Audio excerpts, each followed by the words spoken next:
Hello दोस्तों, आप सभी का रॉकी सिंह ऑनलाइन क्लासेस में स्वागत है। जैसे कि हमने जो क्लास 10th के ज्योग्राफी का जो सीरीज शुरू किया है ऑब्जेक्टिव क्वेश्चन का, उसमें हम लोग का ये अगला पार्ट है। हमने इसके पहले 3 चैप्टर तले, चैप्टर 3 तले सारे ऑब्जेक्टिव क्वेश्चन को डिस्कस कर लिया है।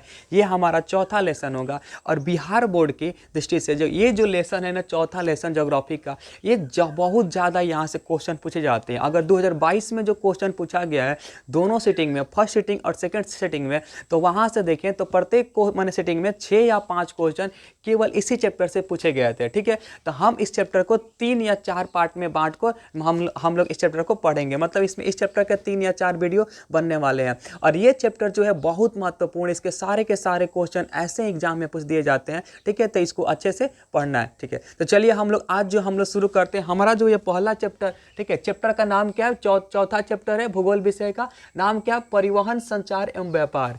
परिवहन, संचार एवं व्यापार इस चैप्टर का नाम है और ये क्या है जी? पार्ट 1 है। अभी इसके बाद 2 और 3 इसके वीडियो और बनेंगे। ठीक है, क्लास 10 का। चलिए देखिए, तो इसमें से सबसे पहला क्वेश्चन यही बनता है। ठीक है, सबसे पहला क्वेश्चन यहाँ से ये पूछा गया है या फिर पूछा जा सकता है कि जो जीटी रोड होता है या फिर उसको हम लोग, उसका पूरा नाम होता है ग्रांड ट्रंक रोड। ठीक है, जीटी रोड उसको शॉर्ट में कहते हैं और उसका पूरा नाम होता है ग्रांड ट्रंक रोड का निर्माण आखिर किसने किया था? ठीक है, तो देखिए जीटी रोड का निर्माण शेरशाह सूरी ने किया था। ये मध्यकाल का एक शासक रहता है जो बिहार में जो राज्य करता है। ठीक है, तो ये इस जो बिहार में शासन करता है, तो इसी ने सबसे पहले जीटी रोड का क्या किया था जी? निर्माण किया था। और ये क्या है? तो भारत से पाकिस्तान तले, पेशावर तले जाता है। ठीक है, इसमें NH1 और NH2 इसके अंतर्गत आता है, जीटी रोड के अंतर्गत। चलिए, तो जीटी रोड का निर्माण किसने किया था जी? तो शेरशाह सूरी ने किया था। इसके बाद एक सवाल आता है कि भारत में जितना भी नेशनल हाईवे है, ठीक है, NH है या फिर राष्ट्रीय राजमार्ग है, उसमें से सबसे लंबा सड़क कौन सा है?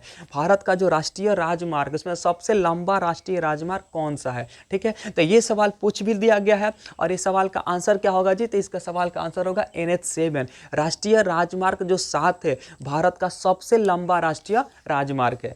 चलिए, तो इसका आंसर क्या होगा जी? NH7। इसके बाद से क्वेश्चन बनता है कि भारत में मतलब जो पक्की सड़कें हैं, जो पिच सड़कें हैं ना, ठीक है, उसमें सबसे अधिक पिच सड़कें भारत के किस राज्य में, पक्की सड़कों वाला सर्वाधिक भारत का कौन सा राज्य है? तो सबसे अधिक पक्की सड़कें भारत के महाराष्ट्र राज्य में है। ठीक है, तो ये भी इंपॉर्टेंट है।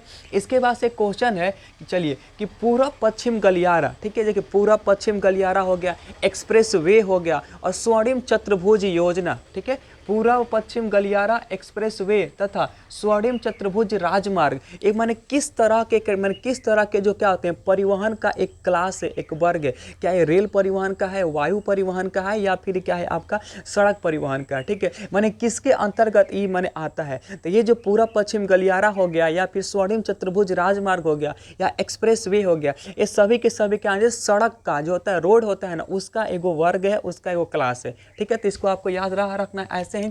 इसके बाद से क्वेश्चन आता है, ये भी मोस्ट इंपोर्टेंट क्वेश्चन है कि भारत में सबसे पहले रेल कब, माने रेल लाइन जो था ना, सबसे पहले रेल भारत में कब चली थी? ठीक है, तो वही लिखा है कि भारत में सर्वप्रथम रेल चली, सबसे पहले रेल भारत में कब चली थी? तो ये था जी 16 अप्रैल 1853 ईस्वी को, मतलब अंग्रेजों के शासनकाल में अंग्रेजों ने सबसे पहले भारत में रेल चलाया था। कब? तो 16 अप्रैल 1853 ईस्वी को। और कहां से कहां तक चली थी जी? तो मुंबई, जिसको उस समय बंबई कहा जाता था, तो बंबई से लेकर थाने के बीच में चलाई गई थी। ये महाराष्ट्र राज्य में पड़ता है। मुंबई से थाने के बीच में 16 अप्रैल 1853 को सबसे पहले भारत में रेल चली थी। उसके बाद आता है कि जो मेट्रो रेल है, ठीक है, जो मेट्रो रेल की सेवा किन किन शहरों में उपलब्ध है, भारत के किन शहरों में मेट्रो रेल की सेवा उपलब्ध है? तो ऑप्शन के अनुसार आपका एक ही ऑप्शन सही है, कोलकाता एवं दिल्ली। कोलकाता एवं दिल्ली जो शहर है, इसके बीच में क्या है? तो मेट्रो लाइन की उपलब्ध है, मेट्रो रेल की सेवा क्या है? तो उपलब्ध है। चलिए, इसके बाद सवाल आता है कि हमने रेल के तो बारे में पढ़ लिया कि भारत में सबसे पहले रेल 16 अप्रैल 1853 को चली थी। अब आते हैं कि भारत में सबसे पहले वायु परिवहन, वायु सेवा कब शुरू किया गया था? हवा के द्वारा एक दूसरे से दूसरी जगह जाना, ये कब शुरू हुआ था भारत में? तो इसकी शुरुआत हुई थी भारत में 1911 ईस्वी में। और किन 2 शहरों के या नगरों के बीच में हुआ था? तो इलाहाबाद से नैनी के बीच में सबसे पहले वायु परिवहन की शुरुआत किया गया था 1911 ईस्वी में। तो इसको याद रखना है, रेल 1853, वायु सेवा 1911, कहाँ से? तो इलाहाबाद से नैनी के बीच में। इसके बाद से क्वेश्चन बनता बनता है कि जो वायुसेना शुरू कर रहे हैं वायु परिवहन, इसका कहीं ना कहीं हेडक्वार्टर होगा, ठीक है, जिससे पूरा जो देश में कहीं भी अगर वायु का आपको हवा से मैंने एरोप्लेन से क्या करना है, ट्रैवल करना है, परिवहन करना है, तो उसका क्या होगा, सेंटर कहीं पर मैंने वहाँ से सारे जो वायु परिवहन होगा ना उसका संचालन किया जाएगा, ठीक है। ये कहाँ पर, वही क्वेश्चन है, भारतीय विमान निगम का मुख्यालय कहाँ पर है? भारतीय विमान निगम का मुख्यालय कहाँ पर है जी? तो हमारे राजधानी नई दिल्ली में स्थित है, ठीक है। इसका मुख्यालय कहाँ पर होगा? तो नई दिल्ली में है। और ये जो अगला क्वेश्चन है इसके बाद क्वेश्चन नंबर जो 9 है, ये 2022 के दोनों शिफ्ट, फर्स्ट सेकंड और सेकंड सेटिंग दोनों शिफ्ट में ये क्वेश्चन पूछा गया था। ये क्वेश्चन क्या है कि जो वायुसेना का हम राष्ट्रीयकरण कब कर रहे हैं, ठीक है, कि वायु परिवहन है, जो वायु परिवहन है ना, इसका हम राष्ट्रीयकरण कब कर रहे हैं? तो इसका राष्ट्रीयकरण 1953 ईस्वी में हुआ था, ठीक है। चलिए, इसके बाद से अगला क्वेश्चन बनता है कि जो इंडियन एयरलाइंस है, इंडियन एयरलाइंस को इंडिया कब, माने इंडियन एयरलाइंस को इंडिया कब कहा जाने लगा? माने इसके पहले उसे इंडियन एयरलाइंस कहा जाता था, लेकिन बाद में उसी को हम लोग इंडिया नाम से पुकारने लगे। तो ऐसा कब होता है जी? तो 2005 ईस्वी में, ईस्वी के बाद से इंडियन एयरलाइंस को इंडिया के नाम से हम लोग जानते हैं, ठीक है। चलिए, इसके बाद से क्वेश्चन बनता है, अब हम लोग देखिए हमने क्या किया, रेल के बारे में पढ़ लिया, वायु के बारे में पढ़ लिया, अब हमको पढ़ना है क्या जी, जल मार्ग के बारे में, कि क्या भारत में जल के द्वारा भी एक दूसरे से, एक जगह से दूसरी जगह ट्रेवल किया जाता है। तो उसी के बारे में पढ़ना है कि भारत अंतर्देशीय जल मार्ग प्राधिकरण का गठन कब किया गया था, ठीक है।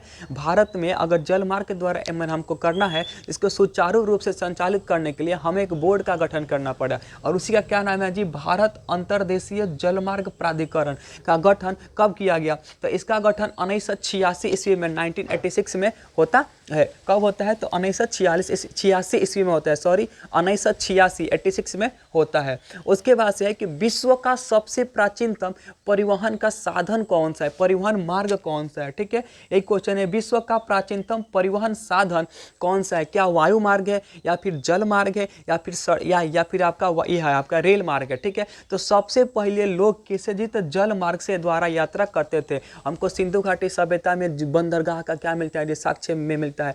लोथल क्या था, एक बंदरगाह था, माने बंदरगाह जल मार्ग से होता, लोग एक दूसरे से, माने एक देश से होकर दूसरे देशों के बीच में क्या होता था, तो व्यापार होता था।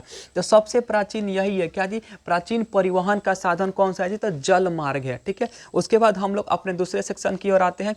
हमारा ये जो सेक्शन है यहाँ पर आते हैं, ये है देखिए। अब इसके बाद हम लोग आते हैं अब रेडियो के बारे में, कि भारत में सबसे पहले रेडियो सेवा, रेडियो प्रसारण का शुरुआत कब किया गया था, ठीक है। तो भारत में रेडियो का प्रसारण कब शुरू हुआ था जी, तो 1953 ईस्वी में रेडियो का प्रसारण शुरू किया गया था। इसके बाद का जो क्वेश्चन है, ये क्वेश्चन भी 2022 की फर्स्ट मैंने 2022 में क्वेश्चन पूछा गया, ठीक है। क्वेश्चन क्या है कि देखिए, रेडियो को हम लोग ऑल इंडिया रेडियो, जब इसका प्रसारण शुरू किया गया तब इसका नाम रखा गया था ऑल इंडिया रेडियो, लेकिन इसी को बाद में आकाशवाणी कहा जाने लगा, ठीक है। तो यही क्वेश्चन है कि ऑल इंडिया रेडियो का नाम आकाशवाणी कब पड़ा, ठीक है। तो इसका नाम आकाशवाणी पड़ता है 1957 में, 1957 ईस्वी में ऑल इंडिया रेडियो को आकाशवाणी के नाम से हम लोग जानते हैं। इसके बाद से क्वेश्चन है, ये भी क्वेश्चन पूछा गया है कि संसार का सबसे लोकप्रिय साधन कौन सा है, ठीक है। सबसे फेमस, सबसे प्रचलित, सबसे आसान साधन कौन सा है, तो ये है हमारा मोबाइल या फिर टेलीफोन। ऑप्शन में जो रहे उसको टिक मारना है, अगर ऑप्शन में दोनों रहे तो मोबाइल को टिक मारना है, ठीक है। सबसे लोकप्रिय साधन कौन सा है, मोबाइल और या फिर टेलीफोन है। चलिए, इसके बाद से ये जो क्वेश्चन है अगला को, ये भी क्वेश्चन क्या है जी, इस साल 2022 में पूछा हुआ सवाल है।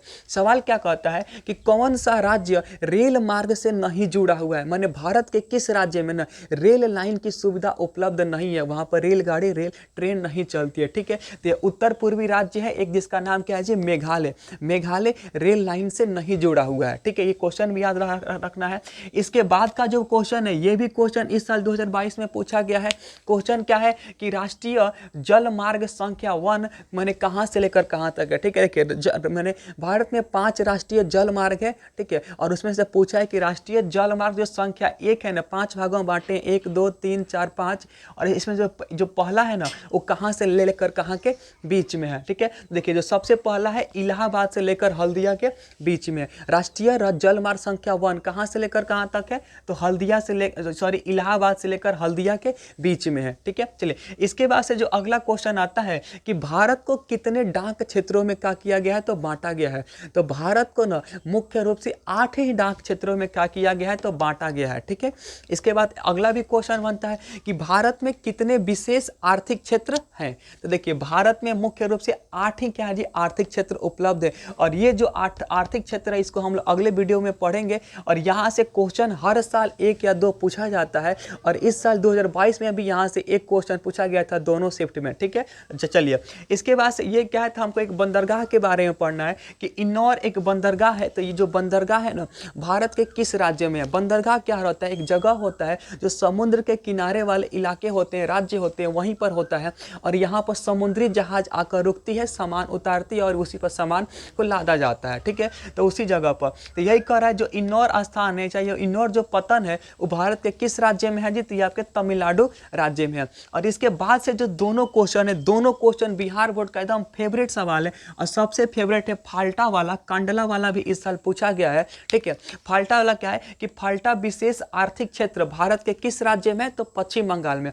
हमने अभी पढ़ा था कि भारत में कुल मिलाकर 8 ही आर्थिक क्षेत्र हैं, विशेष आर्थिक क्षेत्र, उसमें से एक पूछा है कि जो फाल्टा विशेष आर्थिक क्षेत्र है वो किस राज्य में है, तो पश्चिम बंगाल में है। और दूसरा पूछ रहा है कि जो कांडला है, कांडला विशेष आर्थिक क्षेत्र भारत के किस राज्य में है, तो ये आपके किस राज्य में जी, तो गुजरात राज्य में है, ठीक है। देखिए हमारा जो चौथा चैप्टर 4 का जो पार्ट 1 है ये हमारा कंप्लीट हुआ। इसके बाद से हम अपने पार्ट 2 के आएंगे। इसमें हम लोग मुख्य रूप से अगले वीडियो में पढ़ेंगे कि भारत में कितने रेलवे जोन है, ठीक है, और कौन कौन से रेलवे जोन का मुख्यालय कहाँ पर है। और आजकल ठीक है यहाँ से एक क्वेश्चन हर शिफ्ट में एक क्वेश्चन डाल रहा है कि उत्तरी रेलवे का मुख्यालय कहाँ पड़ेगा, पूर्व मध्य का मुख्यालय कहाँ पड़ेगा, ठीक है, दक्षिणी रेलवे का मुख्यालय कहाँ पड़ेगा। तो रेलवे जोन के बारे में हम लोग का अगला वीडियो होगा। उसके बाद का जो वीडियो होगा हम लोग बंदरगाह के बारे में पढ़ेंगे कि भारत में कितने बंदरगाह हैं और कौन कौन से हैं। और अगला जो वीडियो होगा हम लोग ये विशेष आर्थिक क्षेत्र जितने हैं 8 सबके बारे में पढ़ लेंगे, ठीक है। तो आज के लिए इतना ही रहने देते हैं, जल्द ही मिलते हैं अपने अगले की वीडियो में।